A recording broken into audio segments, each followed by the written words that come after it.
RTC private పరం చేస్తారని YCP అబ్బెబ్బే అట్లాంటిది ఏమీ చెయ్యమన్నటువంటిది ప్రభుత్వం. ఇద్దరు వాదనలు నడుస్తున్నాయి. దశల వారీ ప్రైవేటీకరణ నడుస్తుంది. ఒకేసారి ఎవడు చేయడు, చేయడానికి ఒప్పుకోరు కూడా. దశల వారీ ప్రైవేటీకరణ నడుస్తుంది.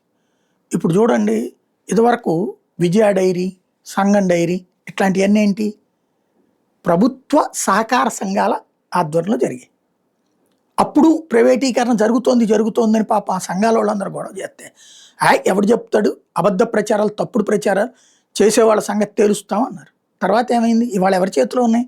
విశాఖ డైరీ ఎవరి చేతిలో ఉంది, సంఘం డైరీ ఎవరి చేతిలో ఉంది, విజయ డైరీ ఎవరి చేతిలో ఉంది, తిరుపతి డైరీ ఎవరి చేతిలో ఉంది, ఇవన్నీ ఎవరి చేతిలో ఉన్నాయి? ఆ రోజుల్లో ప్రైవేటు సంస్థలు ఈ ప్రభుత్వ సహకార సంఘ డైరీల ముందు పోటీ లేవు. ఇప్పుడు అన్ని వ్యక్తుల చేతుల్లోకి వెళ్ళిపోయి. RTC same. ఇదివరకటి రోజుల్లో అన్ని బస్సులు ఆర్టీసీ, ప్రతి బస్సుకి మొత్తం 3 స్టాఫ్ని రిక్రూట్ చేసుకుంటారు.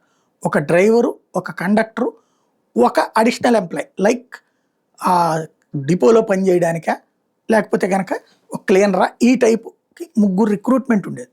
ఇప్పుడు ఒక డ్రైవరే నడిపేస్తున్నాడు బస్సు, సహ డ్రైవర్ని పెడుతున్నారు. ఏది లాంగ్ టూర్లకు సంబంధించినటువంటి కండక్టర్ వెళ్ళిపోయాడు, అక్కడ 2 ఉద్యోగాలు పోయినాయి. అట్లాగే 3000 బస్సులు ఇప్పుడు ప్రైవేట్ వాళ్ళు అయ్యా నడుపుతున్నారు తీసుకుని. ప్రైవేట్ వాళ్ళకి కిలోమీటర్కి ఎంత డబ్బులు ఇస్తారు, నడిపేది ఆర్టీసీ తరఫున. అక్కడే అయిపోయింది. ఇప్పుడు మళ్ళీ 1000 బస్సులు అదే, రేపు పొద్దున మళ్ళీ ఇంకో 3000 బస్సులు అదే. అంటే ఇక దశల వారీగా ఆర్టీసీ బస్సులు తగ్గిపోతాయి. ఇదివరకు కూడా ప్రైవేటీకరణ ఉన్న టైంలో మేము సిటీ బస్సులు చూసేవాళ్ళం కదా, ఆర్టీసీ కూడా ఉండేది, ప్రైవేట్ బస్సులు నడిపేది సిటీ బస్సులు. కానీ ప్రైవేట్ బస్సులు 10 వస్తే ఆర్టీసీ బస్సులు 2 వచ్చాయి.